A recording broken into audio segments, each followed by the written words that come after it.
نحمده ونصلي على رسوله الكريم اما بعد فاعوذ بالله من الشيطان الرجيم بسم الله الرحمن الرحيم يا ايها الذين امنوا استجيبوا لله وللرسول اذا دعاكم لما يحييكم واعلموا ان الله يحول بين المرء وقلبه وانه اليه تحشرون واتقوا فتنة لا تصيبن الذين ظلموا منكم خاصة واعلموا ان اللہ شدید العقاب واذکروا اذ انتم قلیل مستضعفون فی الارض تخافون ان یتخطفکم الناس فآواکم وأیدکم بنصرہ ورزقکم من الطیبات لعلکم تشکرون صدق اللہ العظیم رب اشرح لی صدری ویسر لی امری واحلل عقدۃ من لسانی یفقہوا قولی اللہم ربنا الہمنا رشدنا واعذنا من شرور انفسنا اللہم ارنا الحق حقا وارزقنا اتباعہ وارنا الباطل باطلا وارزقنا اجتنابہ اللہم نور قلوبنا بالایمان ووفقنا لما تحب وترضى آمین یا رب العالمین۔ سورہ انفال کے تیسرے رکوع میں ابتدائی 4 آیات میں ایک منفی پس منظر سے آغاز کیا گیا۔ وہ لوگ جو حضور کی بات سنتے تھے، مسلمان ہونے کے دعوے دار تھے، لیکن ان کے دلوں میں وہ بات نہیں پہنچتی تھی اور وہ ان کو قبول کرنے کے لیے تیار نہیں تھے۔ دنیا کی محبت، مال کی محبت، جان کی محبت، یہ محبتیں ان کے قلوب پر، ان کے اذہان کے اوپر مسلط تھی، جس کی بنا پر کہ اللہ کی راہ میں جنگ کے لیے میدان میں نکلنا جو ہے ان پر بہت بھاری تھا۔ اب یہاں مثبت انداز میں اہل ایمان کو خطاب کیا جا رہا ہے۔ یا ایھا الذین آمنوا استجیبوا للہ وللرسول اذا دعاکم لما یحییکم، بہت اہم آیت ہے۔ اے ایمان والو، لبیک کہو پکار پر اللہ کی اور اللہ کے رسول کی، جبکہ وہ تمہیں پکارتے ہیں۔ یہاں پھر دیکھیے واحد کا صیغہ آیا، دعاکم، دعواکم نہیں آیا۔ اللہ کی پکار بھی حضور کی زبانی ہی تو آ رہی ہے نا، گفتہ او، گفتہ اللہ بود، ان کی کہی ہوئی بات تو در حقیقت اللہ کی کہی ہوئی بات ہے۔ لہذا اگرچہ جیسے وہاں تھا کہ اطیعوا اللہ ورسولہ ولا تولوا عنہ، ایک واحد کے صیغے میں، اسی طرح یا ایھا الذین آمنوا استجیبوا للہ وللرسول اذا دعاکم لما یحییکم، اہل ایمان لبیک کہو اللہ کی پکار پر اور اس کے رسول کی پکار پر، جبکہ وہ تمہیں پکارے، پکارے نہیں، پکارے، ایک واحد کا صیغہ ہے۔ پکارتا کس کام کے لیے؟ اب اس وقت پکار تھی اللہ کی راہ میں نکلنے کی، لیکن تعبیر کیا کیا گیا؟ دعاکم لما یحییکم، جبکہ تمہیں ایسی بات کی طرف دعوت دے رہا ہے جو تمہیں زندگی عطا کرے گی۔ جنگ میں خوف تمہیں موت کا ہے، حقیقت میں وہ زندگی ہے۔ اس سے بڑی زندگی کون سی ہوگی؟ وَلَا تَقُولُوا لِمَنْ يُقْتَلُ فِي سَبِيلِ اللَّهِ أَمْوَاتٌ بَلْ أَحْيَاءٌ وَلَٰكِن لَا تَشْعُرُونَ، ہرگز نہ کہنا کسی کو جو اللہ کی راہ میں قتل ہو جائے کہ وہ مردہ ہے، وہ مردہ نہیں ہے، زندہ ہے، لیکن تمہیں اس کا شعور نہیں۔ سورہ آل عمران میں پھر یہ بات دہرا کر آئی۔ لہذا یہ تو اصل زندگی ہے، اصل زندگی روح کی زندگی ہے، جسم کی زندگی نہیں ہے۔ جسم کی زندگی تو گدھے اور گھوڑے کو بھی حاصل ہے، کتے اور بلی کو بھی حاصل ہے۔ انسانی زندگی تو روح پر مبنی ہے، روح زندہ ہے اور روح کا مسکن قلب ہے۔ اسی لیے کہا کسی نے، مجھے یہ ڈر ہے دل زندہ تو نہ مر جا۔ یہ دل زندہ، قلب جو ہے وہ زندہ ہو، بیدار ہو، دل سنتا ہو، دل دیکھتا ہو، دل سوچتا ہو۔ تو اے اللہ کے اور اس کے رسول پر ایمان لانے والو، استجیبوا للہ وللرسول اذا دعاکم لما یحییکم۔ اب نوٹ کیجئے، اسی کو ہم نے واضح کیا ہے مختلف پیرایوں میں۔ ایک بندہ مسلم کے فرائض کیا ہے؟ بدقسمتی سے ہمارے فرائض کی جو فہرست ہمارے ذہنوں میں جم گئی ہے وہ فقہی اعتبار سے ہے۔ نماز فرض، روزہ فرض، زکوٰۃ فرض، حج فرض وغیرہ وغیرہ،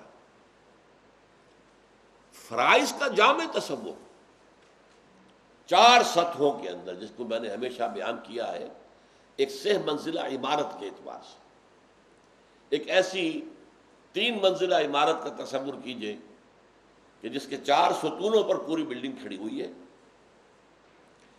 پہلی لیول کے اوپر، گراؤنڈ لیول پر کوئی بلڈنگ نہیں ہے، لہذا وہ ستون کھڑے نظر آ رہے ہیں، فرض کیجئے اسے پارکنگ لاٹ بنا دیا گیا ہے۔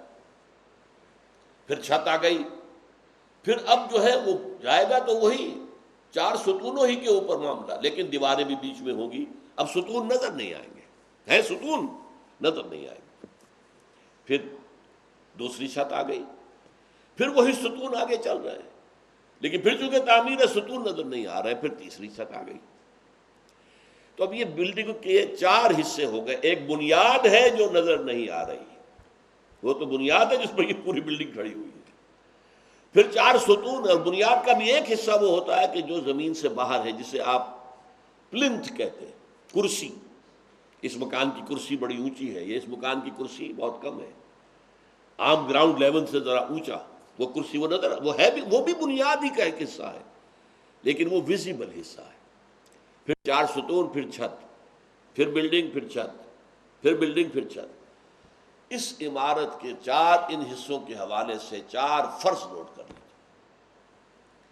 پہلا فرض ایمان، زمین کے اندر گہرا ڈوبا ہوا ایمان وہ پیدا کرو۔ یا ایھا الذین آمنوا آمنوا باللہ ورسولہ والکتاب الذی نزل علی رسولہ والکتاب الذی انزل من قبل۔ اے ایمان والو، ایمان لاؤ اللہ پر اور اس کے رسول پر، اور اس کتاب پر جو اس نے پہلے نازل کی تھی، اور اس کتاب پر جو اس نے اس رسول پر نازل کی۔ ایمان کو گہرا کرو۔ سب سے پہلے تو ہم اسی کو بھولے ہوئے ہیں۔ نماز روزے کی بعد میں بات آئے گی، پہلے اس ایمان کو دیکھو ہے بھی کہ نہیں۔ اس ایمان کا ایک حصہ جو نظر آتا ہے، ویزیبل پلنتھ، وہ ہے کلمہ شہادت، اشہد ان لا الہ الا اللہ واشہد ان محمد رسول اللہ۔ اس پر تو ہماری اسلام کی عمارت کھڑی ہے، یہ ویزیبل ہے چونکہ میں کلمہ پڑھ رہا ہوں، لیکن اس کلمے پر یقین کتنا ہے، اللہ پر یقین کتنا ہے، آخرت پر یقین کتنا ہے، یہ ہے وہ hidden foundation of the building which is not visible. لیکن ظاہر بات ہے تینوں منزلوں کا لوڈ تو اس پر جا رہا ہے نا، وہ اگر پختہ نہیں ہوگی تو کیا منزل جو ہے عمارت مضبوط ہوگی۔ اس کے بعد پلنتھ میں آ گیا کلمہ شہادت۔ اب 4 ستون ہیں، 4 عبادات، نماز، روزہ، حج، زکوٰۃ۔ اس کے وہ پہلی چھت آ گئی کلی اطاعت، جس کے لیے نام ہے عبادت، اللہ کے بندے بن جاؤ۔ صرف نماز روزہ نہیں، ہر معاملے میں دیکھو اللہ کا حکم کیا ہے، اس کام کی اجازت ہے یا نہیں ہے۔ کوئی قدم اٹھانے سے پہلے یہ سوچو کہ یہ شریعت سے کہیں متجاوز تو نہیں ہو رہا۔ Remain with in the limits of the شریعہ۔ جو سورہ حجرات کی پہلی آیت ہم نے پڑھی ہے، اے ایمان والو، اللہ اور اس کے رسول سے آگے نہ بڑھو، with in the limits of the شریعہ، with in the parameters of the شریعہ۔ تمہاری آزادی ہے، مباحات میں سے جس چیز کو چاہو چن لو، لیکن جو چیز حرام ہے ادھر کوئی قدم نہ اٹھے۔ اس کے بعد جو منزل جا رہی ہے اوپر، اگرچہ وہ اب نماز، روزہ، حج، زکوٰۃ وہ تو آ چکے ہیں، وہ اسلام کے جو پلرز ہیں، اب وہ نظر نہیں آ رہے ہیں، لیکن دوسری منزل کیا ہے؟ تبلیغ، دین کو پھیلاؤ، عام کرو، قرآن سمجھو اور سمجھاؤ۔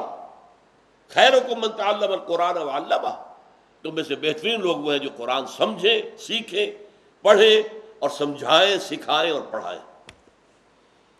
یہ دوسرا فرض ہے۔ اور اس کے بعد تیسرا فرض ہوا یہ، پہلا یہ کہ ایمان لاؤ جیسا کہ ایمان لانے کا حق ہے، آمنو یا ایھا الذین آمنوا آمنو۔ دوسرا اعبدوا ربکم، اپنے رب کی بندگی، اور وہ 4 ستونوں پر کھڑی ہوگی، نماز، روزہ، حج اور زکوٰۃ۔ تیسرا لیول دعوت دین ہے، دین کو پھیلانا ہے، نشر و اشاعت ہے، تبلیغ ہے، تعلیم ہے۔ اور چوتھی سطح ہے دین کو قائم کرو۔ یہ جو قتال فی سبیل اللہ کا مرحلہ ہے یہ اس چوتھی منزل سے متعلق ہے۔ دین کی تبلیغ کے لیے جنگ کی ضرورت نہیں ہے، دین کی تبلیغ آپ کر سکتے ہیں، کوئی آپ کو روکے گا نہیں۔ امریکہ میں جا کے کر لیجیے، آپ وہ نہیں روکتے آپ کو، بھارت میں جا کے کر لیجیے، تبلیغی جماعت کے بڑے بڑے اجتماعات جو ہیں بھارت میں ہوتے ہیں، ان کے لوگ وہاں پر کام کر رہے ہیں، بلکہ اسرائیل میں بھی پابندی نہیں ہے، تبلیغی جماعت پر کوئی پابندی نہیں ہے، اس لیے کہ آپ تبلیغ کر رہے ہیں، کر رہے ہیں، آپ کا حق ہے۔ لیکن جب آئے گا دین کو قائم کرنے کا معاملہ، اب معاملہ جو ہے نتھنگ ڈوئنگ، جو نظام پہلے سے قائم ہے وہ ریٹیلیٹ کرے گا، وہ اپنے آپ کو ڈیفینڈ کرے گا۔ نظام کوہنا کے پاس بانو یہ معرض انقلاب میں ہے، guard up your lines, protect your interest, آؤ میدان میں، روکو راستہ اس کا۔ اب تصادم ہوگا، اب جنگ ہوگی۔ یہ مرحلہ اقامت دین چوتھی بلند ترین منزل کے لیے ہے، اس کے لوازم میں سے اس کے بغیر دین قائم نہیں ہو سکتا۔ جانے دیے بغیر، خون دیے بغیر، خون بہائے بغیر دین قائم نہیں ہو سکتا۔ تبلیغ ہو سکتی ہے۔ معین الدین اجمیری رحمۃ اللہ علیہ آ کر بیٹھ گئے تھے اور کفر کے گڑھ میں بیٹھ گئے تھے، رائے پتھورا کا وہ علاقہ تھا پرتھوی راج کا، جہاں آ کر بیٹھ گئے۔ مسلمان حکومت نہیں تھی وہاں۔ شیخ علی حجویری جب آئے ہیں یہاں پر لاہور میں تو یہاں مسلمانوں کی حکومت تھی، لیکن جا کر معین الدین اجمیری جہاں بیٹھے ہیں اجمیر میں، وہ تو یوں سمجھیے کہ راجپوتوں کا گڑھ، وہاں انہوں نے تبلیغ کی، لیکن دین قائم کرنا نہیں ممکن ہے وہاں۔ اس کے لیے جب تک ایک سرفروشوں کی جماعت نہ ہو جو تن من دھن لگانے کو تیار ہو، وہ جماعت ہوگی اور پھر تقابل ہوگا، مقابلہ ہوگا، تصادم ہوگا۔ جو پختہ شوی خدرہ بر سلطنت جم زن، تو دین قائم تو تب ہوگا، ورنہ نہیں ہو سکتا۔ حضور سے زیادہ خونریزی کس کو ناپسند ہو سکتی ہے؟ وہ غور کیجیے۔ لیکن حضور نے یہ بھی کہا گیا ہے کہ رسول المرحمہ، لیکن رسول الملحمہ، جنگ والے رسول بھی ہیں محمد صلی اللہ علیہ وسلم، اور رحمت والے رسول بھی ہیں، دونوں شکلیں ہیں۔ حضرت عیسیٰ کے ہاں کوئی ملحمہ نہیں، کوئی جنگ نہیں تھی۔ حضرت موسیٰ کی زندگی میں کہیں کوئی جنگ نہیں آئی، اس لیے کہ جب موقع آیا تھا پوری قوم نے کوڑا جواب دے دیا تھا۔ حضرت ابراہیم کی زندگی میں سوال پیدا نہیں ہوا، حضرت نوح، ہود، صالح، کوئی سوال ہی پیدا نہیں ہوا۔ دست و بازو اتنے بنے ہی نہیں کہ جنگ کی جا سکے، چیلنج کیے جا سکے۔ یہ محمد الرسول اللہ ہے جو رسول المرحمہ بھی ہیں اور رسول الملحمہ بھی ہیں۔ ملحمہ جنگ کو کہتے ہیں، لحم جو ہے گوشت، تو جیسے سعودی عرب میں آپ دیکھیں گے گوشت کی دکانوں کو کہا جاتا الملحمہ، یہاں گوشت ہے جس کے ٹکڑے کر کر کے بیچے جاتے ہیں۔ تو یہ ملحمہ جنگ کو کہتے ہیں کہ جس میں انسان کا کسی کا بازو یہ اڑ گیا ہو گیا، کسی کی ٹانگ اڑ گئی، کسی کا سر اڑ گیا، تو یہ ملحمہ ہے۔ تو رسول الملحمہ، تو اس چوتھی منزل کے لیے وقت آ جاتا ہے جلد یا بدیر کہ پھر میدان میں انسان آئے سر کو ہتھیلی پر رکھ کر، تو اس میں موت نظر آتی ہے۔ یہ موت نہیں ہے، یہ حیات ہے، اصل حیات ہے۔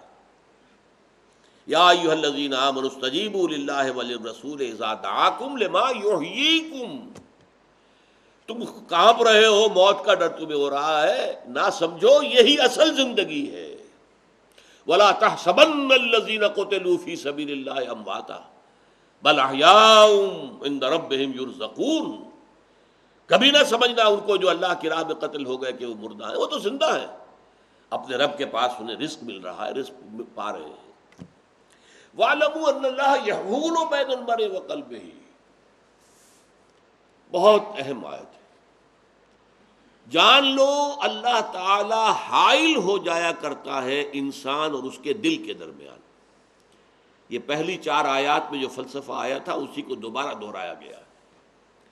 اللہ حائل ہو جاتا ہے انسان کے دل کے درمیان، انسان کے درمیان۔ کیا مطلب اس کا؟ ایک بات آپ نے سنی، دل میں اتر گئی، دل نے گواہی دی کہ بات ٹھیک ہے، آپ نے قبول کر لیا، اللہ تعالیٰ کی طرف سے اب رحمت ہی رحمت ہے۔ لیکن ایک بات آپ نے سنی، دل نے گواہی دی، لیکن آپ نے رد کر دیا۔ دل کہہ رہا ہے ٹھیک ہے، لیکن تعصب ہے، تمرد ہے، تکبر ہے، حسد ہے، اس کی وجہ سے رد کر دیا۔ پھر وہ بات کان میں آئی، پھر دل نے گواہی دی، پھر رد کر دیا۔ پھر بات کان میں آئی، پھر دل نے اٹیسٹ کیا، رد کر دیا۔ ہوتے ہوتے اب دل کے اور کان کے درمیان اللہ حائل ہو جائے گا۔ اب وہ بات کان میں آئے گی، دل میں جائے گی نہیں، وہی جو ہم پڑھ چکے ہیں۔ یہ کہہ رہے ہیں کہ ہم نے سنا نہیں، انہوں نے سنتے تو تب کہ وہ دل تک بات پہنچتی، وہ سننا ہوتا۔ دیدن دیگر آبوس، سنیدن دیگر آبوس۔ یہ جو درمیان میں اللہ آ گیا، اللہ کا قانون آ گیا، جس کو میں بیان کر چکا ہوں۔ اللہ کا قانون یہ ہے کہ دل میں جو استعداد تھی بات کو سمجھنے کی، وہ استعداد اب سلب ہو جائے گی، اللہ بیچ میں آ جائے گا، وہ بات کان میں رہے گی، دل میں اترے گی نہیں۔ تو ڈرو اس سے کہ کہیں اس مرحلے کو نہ پہنچ جاؤ، کہیں تم اللہ کے احکام سنو اور رد کرو، اور ایک نتیجہ یہ نکلے کہ تمہارے اندر سے سننے اور سمجھنے کی صلاحیت ہی سلب ہو جائے۔ وَاعْلَمُوا أَنَّ اللَّهَ يَحُولُ بَيْنَ الْمَرْءِ وَقَلْبِهِ، حائل ہو جاتا ہے اللہ انسان اور اس کے دل کے درمیان۔ وَأَنَّهُ إِلَيْهِ تُحْشَرُونَ، اور یہ بھی جان لو کہ تمہیں بالآخر اسی کی طرف جمع کیے جانا ہے۔ کتنے دن اور جی لو گے؟ نہیں گئے جنگ بدر میں، یا نہیں گئے غزوہ احد میں، 300 آدمی واپس لے کر عبداللہ ابن ابی آ گیا عین میدان جنگ سے، تو کیا موت سے بچ جاؤ گے تم؟ کیا یہاں مدینے میں تمہارے گھروں کے اندر موت نہیں آ سکتی تمہیں؟ موت تو آنی ہے، ہر حال آنی ہے۔ وَلَوْ كُنْتُمْ فِي بُرُوجٍ مُشَيَّدَةٍ، چاہے تم بڑے مضبوط قلعوں کے اندر جا کر اپنے آپ کو بند کر لو، موت تو وہاں بھی پہنچے گی۔ موت سے کوئی رستگاری نہیں، کوئی چھٹکارا نہیں۔ وَأَنَّهُ إِلَيْهِ تُحْشَرُونَ، بالآخر تمہیں اسی کی طرف لوٹ کر جانا ہے۔ اور پھر تیسری آیت اس میں جو آ رہی ہے بہت اہم ہے۔ یہ پورا رکوع جیسا کہ میں نے عرض کیا دین کے فلسفے، دین کی بنیادی دعوت کے بارے میں نہایت جامع۔ وَاتَّقُوا فِتْنَةً لَا تُصِيبَنَّ الَّذِينَ ظَلَمُوا مِنْكُمْ خَاصَّةً وَاعْلَمُوا أَنَّ اللَّهَ شَدِيدُ الْعِقَابِ، اور ڈرو اس فتنے سے، اس عذاب سے جو صرف انہی کے اوپر مسلط نہیں ہوگا کہ جنہوں نے ظلم کیا ہے یا زیادتی کی ہے یا شرک کیا ہے یا کفر کیا ہے، بلکہ اس گندم کے ساتھ بھس بھی پس جائے گا۔ جب عذاب الہی آتا ہے، کوئی ایسا عام عذاب آتا ہے، تو اس عذاب کے اندر تو ظاہر بات ہے کہ جو گناہ گار ہیں، فاسق ہیں، فاجر ہیں، وہ بھی جائیں گے اور بے گناہ بھی مارے جائیں گے۔ اللہ یہ نوٹ کر لیجئے، جس کو کہ سورہ اعراف کے اندر واضح کیا گیا ہے، اللہ یہ کہ وہ بے گناہ لوگوں کو روکتے رہے، منع کرتے رہے، نہیں یعنی منکر کا فریضہ سر انجام دیتے رہے، بھلائی کی دعوت دیتے رہے، ان کے بارے میں تو کہا گیا ہے کہ ان کو بچا لیا جائے گا۔ لیکن اگر آپ پیسیو رہے، بدکاری پھیل رہی ہے، آپ اپنے دھندے میں، اپنے کمائی میں ہیں، اپنے رہن سہن میں ہیں، اپنے بچوں میں خوش ہیں، اللہ اللہ خیر صلی اللہ، آپ کو کیا پرواہ؟ معاشرے میں کیا ہو رہا ہے، کیسی بے پردگی، کیسی فحاشی، کیسی بے حیائی پھیل رہی ہے۔ آپ کو بہت بڑا تمغہ مل گیا ہے، بھارتی صحافی اور مسلمان نام کی صحافی ہے وہ خاتون، جس نے جا کر کے یہ کہا ہے کہ پاکستانی معاشرہ اس کتیا کے مانند ہے جو کتے کی تلاش میں جو ہے ہلکائی ہوئی ہے، like a bitch in heat while no dog is in visible۔ یہ صورتحال ہمارے معاشرے کی، اور ہم تو فقط اللہ اللہ اللہ، یہ لوگ چاہے خود گناہ گار نہیں ہیں پکڑے جائیں گے، بلکہ ایک حدیث کی روح سے تو سخت ترین عذاب ان پر آئے گا۔ حدیث میں نے بارہا وہ سنائی تھی، اب چونکہ کافی عرصہ ہو گیا ہے دوبارہ سنا دیتا ہوں۔ یہ حدیث قدسی ہے ایک معنی میں۔ اوحی اللہ عز وجل الی جبرائیل علیہ الصلوۃ والسلام، حضور فرماتے ہیں کہ اللہ تعالیٰ نے جبرائیل کو وحی کے ذریعے سے ایک حکم بھیجا، ان اقلب مدینہ کذا و کذا باہلھا، فلاں فلاں بستیوں کو ان کے رہنے والوں سمیت الٹ دو۔ قال فقال، حضور فرماتے ہیں اس پر حضرت جبرائیل نے عرض کیا، یا رب ان فیہا عبدک فلانا لم یعصک طرفۃ عین، پروردگار اس بستی کو الٹ دوں، اس میں تو تیرا ایک ایسا نیک صالح بندہ بھی ہے جس نے کبھی پلک جھپکنے جتنی دیر بھی کسی معصیت میں بسر نہیں کی۔ ذرا اندازہ کیجئے، یہ کوئی کرائے کا وکیل نہیں ٹیسٹیفائی کر رہا ہے، جبرائیل، اور کس کی بارگاہ میں، جہاں ابو جہل بھی جھوٹ نہیں بول سکے گا۔ ان فیہا عبدک فلانا لم یعصک طرفۃ عین، ہم کہتے ہیں پلک جھپکنا، عربی کا محاورہ ہے آنکھ کا ادھر سے ادھر ہو جانا، محاورہ ایک ہی ہے، مطلب یہی ہے کہ بالکل یوں سمجھیے اسپلٹ مومنٹ، ایک سیکنڈ کا بھی کوئی 100واں حصہ بھی کبھی ان کا اس کا جو ہے وہ گناہ میں بسر نہیں۔ قال فقال، حضور فرماتے کہ اس پر اللہ نے فرمایا اقلبها علیہ وعلیہم، الٹو اس بستی کو پہلے اس بدبخت پر پھر دوسروں پر۔ فإن وجهه لم يتمعر في ساعة قط، اس لیے کہ وہ خود تو نیک بنا رہا لیکن میری احکام کی دھجیاں بکھیری جاتی رہی اور یہ دیکھتا رہا، اس کا کبھی خون کھولا تک نہیں، میری غیرت کی وجہ سے اس کے چہرے کا رنگ کبھی متغیر تک نہیں ہوا۔ ایسا بے حس، ایسا بے حمیت، ایسا بے غیرت، چاہے کتنا ہی صالح ہو اور کتنا ہی نیک ہو اور کتنا ہی پاک باز ہو، عذاب کا اولین مستحق۔ واتقوا فتنة لا تصيبن الذين ظلموا منكم خاصة، وہ عذاب جب آئے گا تو پھر وہ صرف ظالم ہی نہیں آئیں گے اس کی لپیٹ میں، بے گناہ بھی لپیٹ میں آ جائیں گے۔ یہاں تو معلوم ہوتا ہے کہ بے گناہ سب کے سب لپیٹ میں آ جائیں گے، لیکن القرآن یفسر بعضہ بعضا، سورہ اعراف میں جو نقشہ کھینچا گیا ہے، وہ لوگ کہ جو بدی سے روکتے رہیں، نیکی کی دعوت دیتے رہیں، جو لوگ غلط کام کر رہے ہیں ان سے تعلق منقطع کریں، وَنَخْلَعُ وَنَتْرُكُ مَن يَفْجُرُكُ، ان کے ساتھ سوشل تعلقات نہ رکھیں، ان کے ساتھ مل بیٹھ کر کھائیں پیئیں نہیں، ان کو اللہ بچا لے گا۔ باقی لوگ چاہے خود گناہ گار نہ ہو اس میں پکڑے جائیں گے۔ وَاتَّقُوا فِتْنَةً لَا تُصِيبَنَّ الَّذِينَ ظَلَمُوا مِنكُمْ خَاصَّةً، خاص طور پر صرف ظالم، صرف گناہ گار، صرف فاسق اور صرف فاجر ہی نہیں اس کی گرفت میں آئیں گے، بلکہ وہ گناہ گار جو بے گناہ ہے وہ بھی پھنس جائیں گے۔ وَاعْلَمُوا أَنَّ اللَّهَ شَدِيدُ الْعِقَابِ، اور جان لو کہ پھر اللہ کی سزا بھی بہت سخت ہے۔ یہ دنیا کی سزا تو جو ہے وہ تو یہی ہے کہ بس مر گئے، زلزلہ آیا 400 آدمی مر گئے، 600 آدمی مر گئے، اس میں شاید اذیت کچھ کو محسوس ہوئی ہو، جہاز ہے غرق ہو گیا، اتنے ہزار آدمی مر گئے، کیا اذیت ہوئی ہوگی، چند منٹوں کے اندر آدمی جو ہے وہ ختم ہو جاتا ہے، پھانسی کا ایک جھٹکا لگا گیا، کیا تکلیف ہوئی اسے، کچھ بھی نہیں۔ یہاں تو صرف خاتمہ کر دیتے ہیں نا، اور تو کچھ نہیں۔ اللہ کا کی سزا سخت ہے، لا یموت فیہا ولا یحیا، انسان چاہے گا موت آ جائے، موت آ جائے، موت آ جائے، موت نہیں آئے گی، بلکہ اگر کھال جھڑس گئی ہے تو دوبارہ نئی کھال بنا دی جائے گی، تاکہ وہ جلن مستقل طور پر محسوس ہوتی رہے، وہ جلن، ورنہ آپ کو معلوم ہے کھال کے اندر جو ہے وہ حس ہے، جلنے کی تکلیف ہوتی ہے، اندر مسلز وغیرہ کے اندر حس نہیں ہے، وہ جلے تو کوئی پتہ نہیں انسان کو نہیں چلے گا، لہذا پھر کھال دوبارہ وہی کھال بنا دی جائے گی تاکہ پھر انہیں وہ جلن جو ہے پوری طریقے سے محسوس ہو۔ وَاتَّقُوا فِتْنَةً لَا تُصِيبَنَّ الَّذِينَ ظَلَمُوا مِنكُمْ خَاصَّةً وَاعْلَمُوا أَنَّ اللَّهَ شَدِيدُ الْعِقَابِ، اور جان لو کہ اللہ تعالی سزا دینے میں بہت سخت ہے۔ یہ 3 آیات ہم نے سب پڑھی ہیں، لیکن پیش نظر وہی رہے، یہ سارا کس لیے کہا جا رہا ہے؟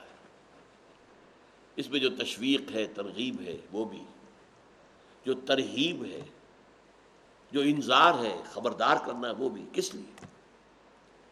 اگر ایمان لائے ہو تو ان ذمہ داریوں کو ادا کرو، ان فرائض کو ادا کرو کہ جو ایمان کے نتیجے میں تم پر عائد ہوتے ہیں۔ یہ نہیں کرتے زبانی کلامی تو پھر اللہ تعالیٰ کے ہاں تمہاری کوئی وقت نہیں، تم اور بدترین کافر برابر ہوں گے۔ وہی انجام جو سورہ بقرہ کے پہلے رکوع میں ختم اللہ علی قلوبہم وعلی سمعہم وعلی ابصارہم غشاوہ، وہی انجام ان کا جو ہے مسلمان لیکن منافق ہونے کے باعث ان کا بھی انجام وہی، سمن بکمن، یہ پھر بہرے ہیں اور گونگے ہیں، ان کے اندر سمجھ نہیں ہے۔ اللہ تعالیٰ اس انجام بد سے ہمیں بچائے۔ قرآن مجید میں سورہ انبیاء میں کہا گیا ہے لوگوں اس کتاب پر، قرآن پر ایمان لاؤ جس میں تمہارا ذکر ہے، فیہ ذکرکم۔ اب ذکرکم سے ایک معنی تو یہ ہے کہ تمہارے حصے کا ذکر ہے، تمہارے لیے یاد دہانی ہے، نصیحت ہے، رہنمائی ہے، اور ایک یہ بھی تمہارا ذکر موجود ہے۔ تم اپنی تصویر دیکھ سکتے ہو ان آئینوں میں جو قرآن مجید کے اندر مہیا کر دیے گئے ہیں، تمہیں اپنی تصویر نظر آ جائے گی۔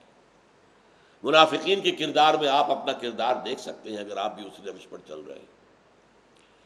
اسی طریقے سے اہل پاکستان، میں اور آپ، ہماری کیفیت کی ایک نقشہ کشی ہے اگلی آیت کے اندر۔